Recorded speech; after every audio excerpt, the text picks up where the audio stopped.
Welcome to The Glitter Effect, a podcast dedicated to shining a light on the movers, shakers, change makers, and all-round living legends of our communities who are making a real difference.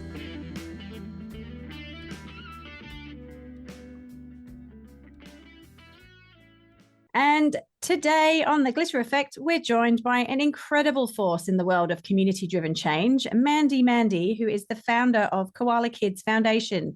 Mandy is a shining example of what it means to take passion and purpose and turn it into something truly impactful. Koala Kids Foundation is dedicated to bringing happiness to children and young people undergoing cancer treatment, and they support their families during what is some of their most challenging times. What started as a simple idea to provide small moments of joy has grown into a powerful network of volunteers, businesses, and community members who all work together to make a massive difference. In this episode, we'll take a deep dive into Mandy's journey, what led her to start Koala Kids, the challenges, the triumphs along the way, and why she continues to dedicate so much of her time to giving back. We'll also explore the critical role of community organisations and how we can all sprinkle a little more glitter into the world. So whether you're a seasoned volunteer, part of a grassroots organisation, or just looking for inspiration to get involved, this episode is for you. So let's dive in. I am absolutely thrilled to welcome you onto The Glitter Effect, Mandy. Thank you, Kate. What a wonderful introduction. I'd really like to meet her. Oh, she's great. Just look in the mirror. She's great. Thank you, darling. Mandy, I will let the listeners know we do go way back. I had the pleasure of meeting Mandy. I can't actually remember now, Mandy, but it's a few years ago now when my youngest son was going through treatment for leukemia, and we connected, and I have actually worked very closely with Mandy over the years. So I'm thrilled to have her on The Glitter Effect. Mandy, please, can you tell us a little bit about what Koala Kids Foundation is, like how it all began, what inspired you to start it? Oh my goodness, how long have we got? I'll start with how it was founded, because that in itself is a very special story. Our Nick was then 13 years of age. Our son was bar mitzvahed. We're a Jewish family, and we were all celebrating his becoming of a man at the age of 13. And he decided that he wanted to donate monies that he'd been given on the occasion of his bar mitzvah to support adolescents less fortunate than himself. He was growing up in an environment where he was a very lucky boy, and he was very cognizant of the fact that in the world there are people obviously that could do with a helping hand. So I'd always been involved in philanthropy in some form. I've actually volunteered since the age of 15. So I looked around at those causes that I'd been working on to see if there was somewhere that Nick could become involved. He didn't want to just have a photo taken, make a donation and get a certificate and walk away feeling chuffed. He actually wanted to use the funds that he was donating as a seed to grow something special. I looked around and couldn't find anything that gave him the wow factor he was looking for. And then we realised that on our own front doorstep, our daughter, who's 5 years younger than Nick, was in class with a little boy who was undergoing leukemia treatment with the same diagnosis that your Harvey had, Kate. Mm-hmm. And Ben's father, not unlike Kate Neal, was a real goer. And he had started what was then called Koala Foundation, which was a group of families who had children with cancer, tragically one who'd lost their teenage son to cancer, and they were fundraising to improve the facilities for children with cancer. And that was in those days at the old Royal Children's Hospital, where if a parent was there with a child, they had to sleep on the floor of the shower. Monash Children's Hospital, or Monash, I should say, it was then Monash Medical Centre that didn't even have a children's cancer centre. So the first $1 million lunch that Tony was involved with, this boy's father, raised $1 million for what was then the new Monash Children's Cancer Centre, which you enjoyed before, of course, it became the new Monash Children's Cancer Centre. That's right. That's cutting a long story short. So anyway, I had a chat to Tony and told him about Nick and his funds, and he said, great, give me an hour with him and let's see what we can come up with. And between the two of them, they came up with this concept of Koala Kids. The kids would be kids like Nick and his friends hanging out with siblings, teenage siblings of kids with cancer during the holidays, taking them to the movies, taking them to the football, etc. Great idea, straight away hit the wall. You had to be 15 years old to be a volunteer under volunteer insurance and law. We had to face the whole privacy issue. How did we find these families? There Mhm. wasn't the opportunity, as there still isn't really. And the third one, which was probably the most important one, which were the psychosocial issues. If Nick was with another adolescent who was complaining that because his sibling had cancer, they had to go without a whole lot of stuff because mum can't work anymore, and he's thinking about leaving home or doing something nasty to his brothers or something. It all became too hard. So this money was still burning a hole in Nick's pocket. So I started meeting people at the Children's Cancer Centre at the Royal Children's Hospital, and I met the art therapist, who was a lovely lady, and her problem was she didn't have any art resources. So I said, well, great, what do you need? I'll get it for you. So she said, well, I need colouring paper, glue sticks, blah, blah, blah. I went, great, I'll go get it. So I went to Officeworks and got a carton full, because if you're there early in the month, each Officeworks store has $500 that they can split over 5 charities, community organisations, etc. So I thought, Right. so I got a box full, and then I went to a few other Officeworks and got more boxes full. Rang Amy and said, "Hey, I'm here and I've got 5 cartons full." Oh, she said, "Don't bring it in here. I've got nowhere to store it." I went, "Okay, great. I'll bring in 1 carton, and then why don't you introduce me to the music therapist while I'm there, so I can then go out and do the same magic for her and sprinkle glitter." I love it. She only had her own guitar that she used to bring to work on those days that she was funded to work with children. So she created this gorgeous list of blue sky items. And I went around and got, what was happening was I was asking for so little from these people that in fact they were all donating them. And Nick said, "But Mum, you're not doing a very good job here because you haven't spent the money yet." But what I was creating was this beautiful little pro bono or in-kind network. And some of those suppliers that I approached back in 2006, 2005, 6 and 7 are still some of our most treasured partners today, which is great. That's So incredible. that's how we started. And then I was introduced to the Monash Children's Cancer Centre, and they said the family that was providing us with our lollipops, their child's finished their treatment now, so we're not getting our 25 Chupa Chups each week. Can you please help us? I went, yeah, sure. What do you use Chupa Chups for? And she said, oh, to incentivize the children to have treatment or to reward them after treatment. I went, oh, what a great idea. Went to the Royal Children's. I said, oh, how many lollipops do you use? What for? And I told them what for. They said, well, we could easily use 100 a week. Today, 20 years later, we provide 2,000, no mayonnaise, I promise, 2,000 Chupa Chups to the Children's Cancer Centres and related hospitals. I'll go into that shortly. And they are used for children for those exact reasons, or for the older kids to alleviate the metallic taste that the chemo in their mouth. And Yeah. Chupa Chups are soft and smooth. Well, not soft, but they're smooth, so they don't cause, because the kids often have ulcers. I don't have to tell you all that. Mm. And that's how we started. Then they said they needed a birthday cake because parents are so time poor when they're caring for a child with cancer, and siblings in most cases, that they don't have time to have organised a cake. So down the line, I happened to be at a birthday party with our 5-6-year-old daughter, and there was a child with a mallet in their hand, Kate, smashing into what looked like a normal chocolate cake, but it wasn't. It was a chocolate piñata. Now, okay, we all know what smash cakes are now, but this was nearly 20 years ago. Mm. We now provide between 50 and 60 smash cakes a month, so that every Wow. child undergoing cancer treatment in Victoria is sent a smash cake to their home on their birthday, or there's one for them in hospital on their That's birthday. amazing. And I can tell you that my son, Harvey, not only did he enjoy his Chupa Chup after every visit and treatment, but he also has enjoyed obliterating, should I say, his smash cakes. And they are, and my other sons too. It's simple. And this is the glitter effect in its finest form, isn't it? This is exactly what we're talking about. Doesn't have to be thousands of dollars to give to somewhere. This is something that lasts forever, and they have special memories in what's a very tricky time for many, many families.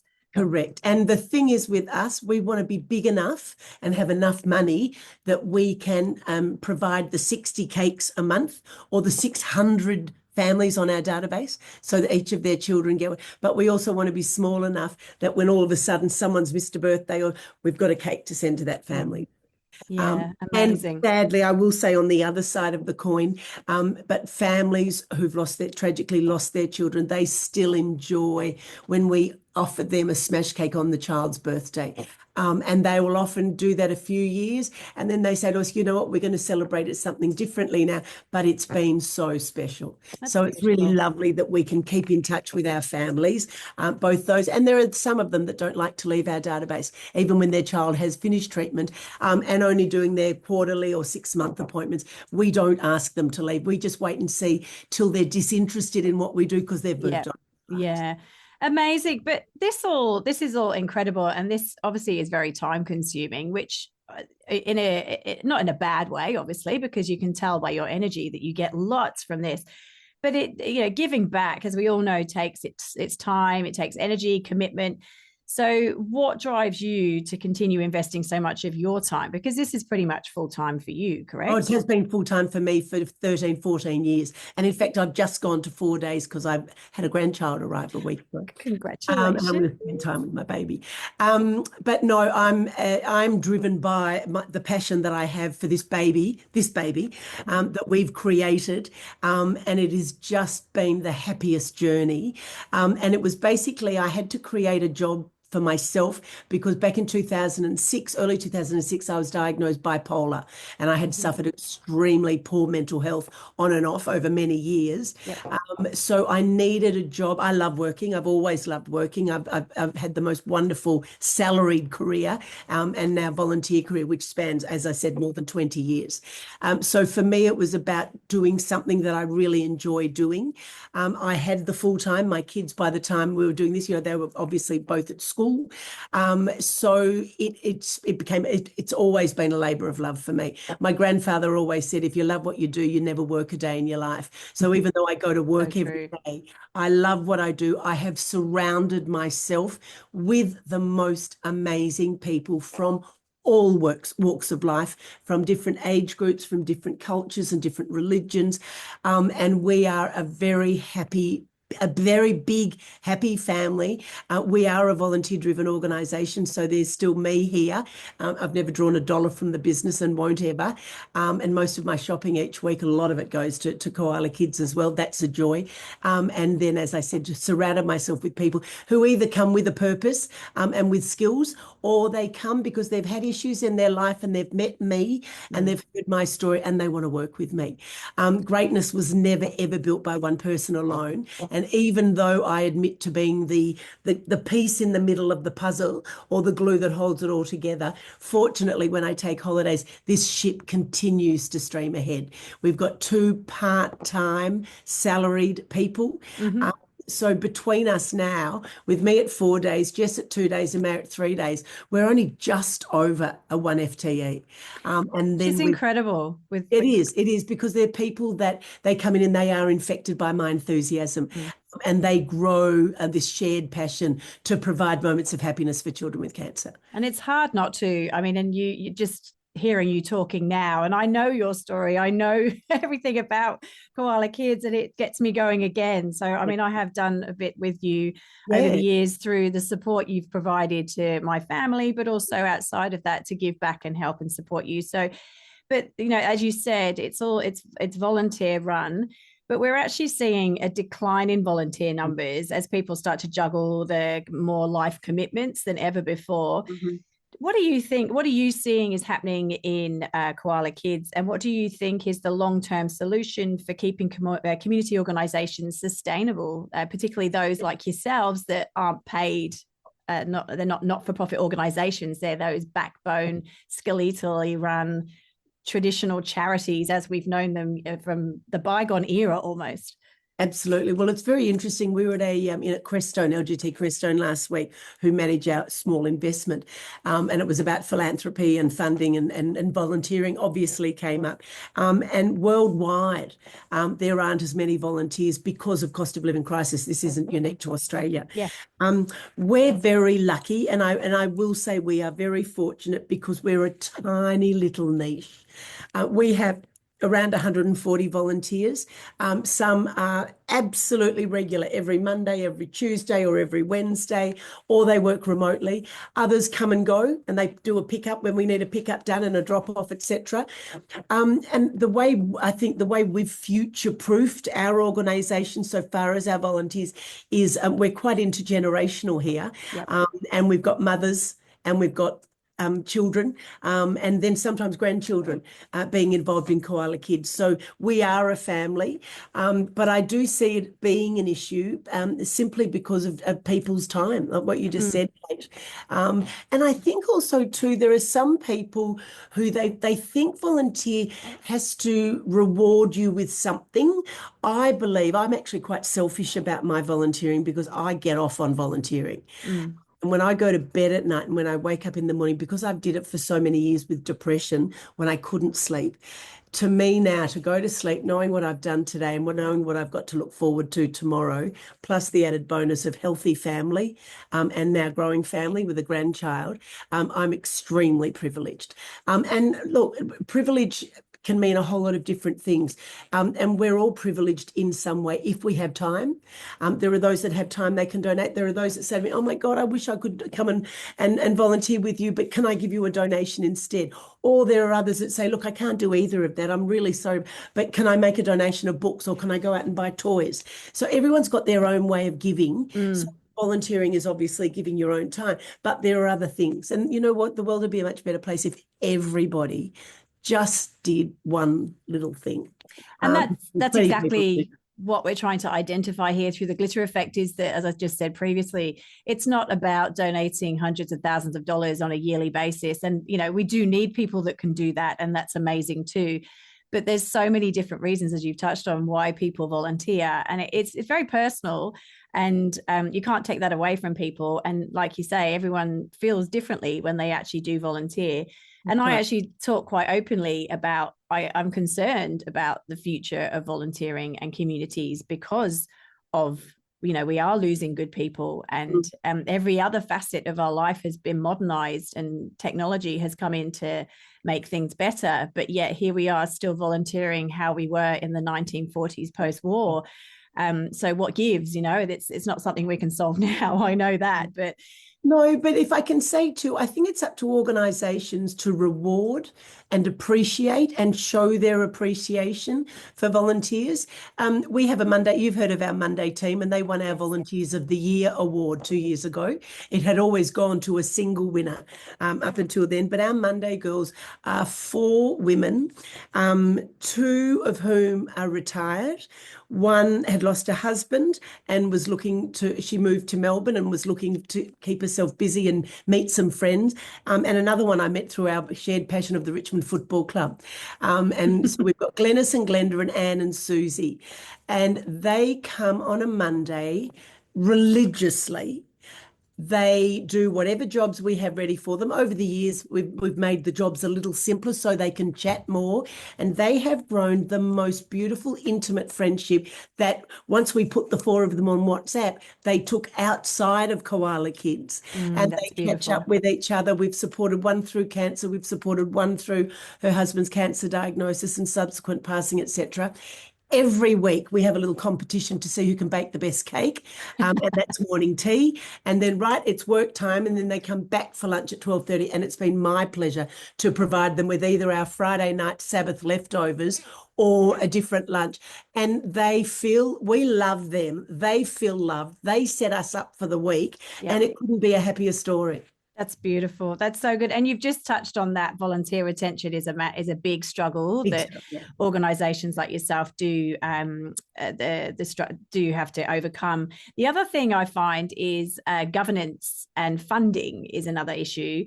Are there any strategies that Koala Kids has actually used to navigate these hurdles, as well as what you've just said about volunteer retention? So far as governance goes, we have a small board of 5 of us. And governance is our number one pillar. So we are extremely transparent. Long before we needed to be by law audited, we've always been audited. So we are completely transparent and we dot every I and cross every T.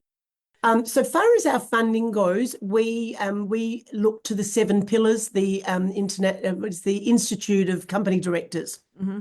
seven pillars of advertising, donations, grants and funding. Now I'm going to try and remember them all. The ones two we don't use of those five are crowdfunding and memberships. They're not relevant to us. So out of those five areas that we do, and one of them's corporate relationships, is we are lucky that we have a small network of supporters who annually give to us, and we keep in touch with them during the year, either by email or by phone or by inviting them in for coffee. Mm-hmm. We have one of our volunteers is a grant writer, so it's Robbie identifies grants, and then we put down the application. We have some wonderful. Jack Bongiorno from Marshall White Real Estate wrote a Christmas book years ago. You would have seen it while Harvey was Yes. Santa and his brother down under.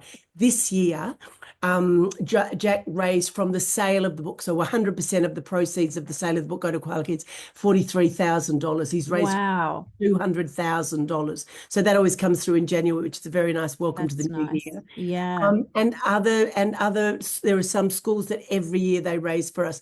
Haileybury actually don't fundraise for us anymore, but their middle school collected Band-Aids for the last 2 years and donated enough packets of novelty Band-Aids to see us through the whole year, so that a child, when they're presenting for the needle and they're really nervous or upset or anxious about it, they can choose out their favorite Band-Aid. So that whole pro bono in kind obviously has value because it's having to buy things, which saves us having to raise funds for some of those things. Yeah. Yeah, we're pretty lucky. Yes, we'd love there to be a fairy godmother that say, well, there's $250,000 to start you on. So really we could just rely on what came in.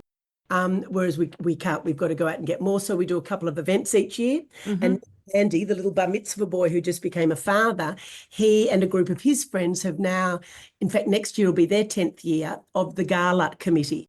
And the gala committee last year had a dinner for a group of 30 to 45-year-olds who have worked really hard and done really well, or they happen to be intergenerational philanthropic families.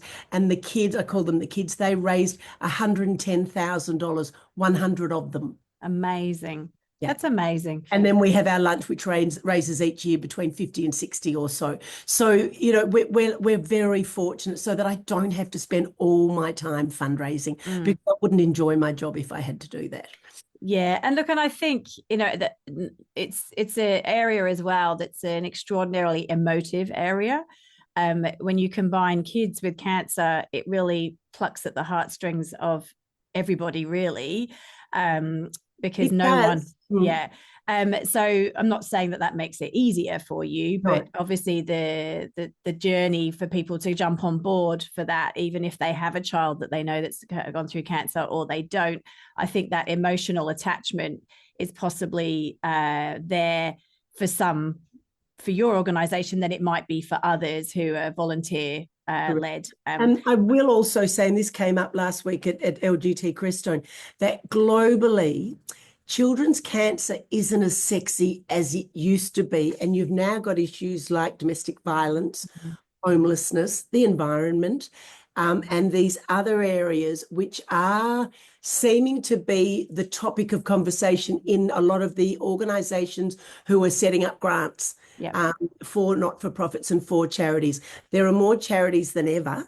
And yes, there's plenty of funding around, but a lot of it isn't going into children's cancer. Yes. And we're noticing with grants, there were fewer and fewer each year that are saying, we'll accept applications for children with cancer, grants for children. So that's become a bit of a problem because in a year we used to maybe apply for 5, 6 or 7 grants. That's now down to 2 or 3. That makes a big difference for you, doesn't it? And what they say and what the last couple have said is we had so many applicants, so rather than give it to the best ones, we're actually spreading the same money over more charities. So whereas you might have applied for 5, you get 2.5. You might have applied for 50, you get 25. But still the same amount of work goes into. Yes, yeah, which is nice. It's better than nothing, isn't it? But yeah, when you have things, you have to have a crack at it. Yeah, that's right. Yeah. It's tough. And look, and on that, there would be moments that, I know you're a very positive person and you love what you do and you emulate all this happiness. But there would have been moments where you would have felt like just stepping away, perhaps? Are there any times where you've just gone, this is actually too hard? How do you find the motivation to keep going in those hard times? Yeah, the only one major time that I did experience that was when we were a program of another foundation and we were being auspiced by that foundation. And the CEO had different expectations of Koala Kids to what we wanted to do. Yeah. So it was then that, in fact, my husband said to me, Dale, he said, you don't need this stress, step back. And I went, no, in fact, I'm going to dive in even deeper, and I'm going to put together a board and we're going to seek independence. And that was 10 years ago. Yeah. So that's how I coped with that one. Yep. So we are in charge of our own destiny now. So there literally hasn't been a moment when I've thought to myself, except last year, I found myself slipping into depression without realizing, because it wasn't as dramatic as it had been all those years ago.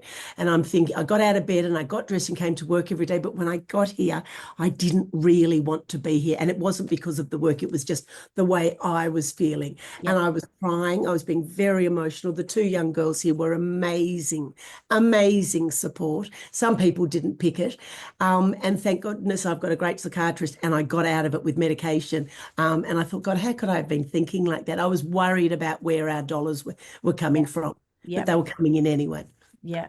So I've been really lucky, Kate, in that respect. That's good. That's good to know. Now we're getting towards the end. Obviously, you know that the podcast is called The Glitter Effect, and we like to leave our listeners with some actionable takeaways. So what would be your top 3 tips for anyone wanting to get involved in their community and making a difference and spreading their glitter? I think the first thing is think of something you love doing. Quite a few of our volunteers, they come to us and they say, and please, they're my skills, but I don't want to use those skills. I want to either develop new skills or I just want to come in here and lick and stick. So find something that you're going to enjoy. Enjoy the people you're going to do it with.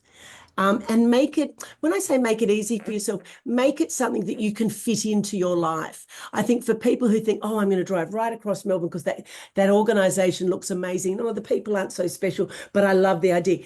It's not going to work. They won't get the best out of you and you won't be able to give your best. So that's my first thing, is make sure that every aspect of the volunteer role that you are fortunate to get works for you. That's really my main one. Yeah. Because really at the end of the day, as I said, if you're not going to enjoy doing it, then don't do it. Yeah, absolutely. And look, and I love, you have a glitter trail behind you everywhere you go, which I absolutely love. You emulate everything. You are Koala Kids, and I think it's a testament to you, your commitment, and everything that you've done. And I applaud you for everything you're doing for the kids with cancer and their families. So thank you, Mandy from Koala Kids Foundation. It's been an absolute pleasure to chat with you. Always is. And you're always welcome on our podcast. For anyone that wishes to find out more about Koala Kids or may want to get involved, how do they get in touch and how do they follow you? Absolutely. They can follow us on Instagram and Facebook and LinkedIn with hashtag Koala Kids, at Koala Kids. They can go to our website, koalakids.org.au, where they will find information about us, how to donate to us, how to volunteer with us.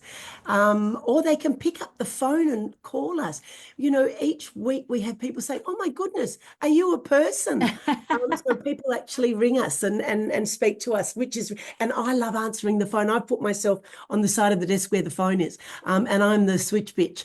And I love speaking to people when they ring. It's fantastic. Great. So what's the number that they can call you on? On 85894812. Amazing. You've remembered that very well. Well, look, I hope this has educated people about what you do, and it's also sparked a little bit of magic in people so that they can go out and spread their own glitter. Mandy, always a pleasure. Thank you very much for spreading your glitter with us, and we look forward to chatting with you again soon. It was a pleasure. I'm off to Monash Children's Cancer Centre now to speak to the 30 nurses. Oh, wow. And so on she goes, more glitter to spread. Yeah. Thank you so much. Sterling. Bye. Thank you for joining me, Kate Ganneal, on The Glitter Effect. If you've loved this episode, be sure to subscribe, share it with a friend, and let's keep the conversation going. Until next time, keep showing up making an impact and sprinkling that glitter wherever you go. Bye for now.